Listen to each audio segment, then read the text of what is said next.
മിശിഹായ്ക്ക് സ്തുതിയായിരിക്കട്ടെ. മത്തായി 9-ാം അധ്യായം 35 മുതൽ 38 വരെയുള്ള വാക്യങ്ങൾ.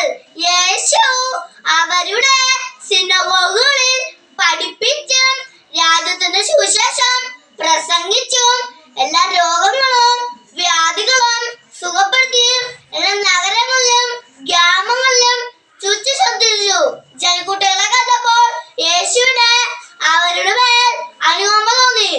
അവർ ഇടയില്ലാത്ത ആടുകളെ പോലെ പരിഭ്രാന്തരും നിസ്സഹായരുമായിരുന്നു. അവൻ ശിഷ്യന്മാരോട് പറഞ്ഞു, വിളവ്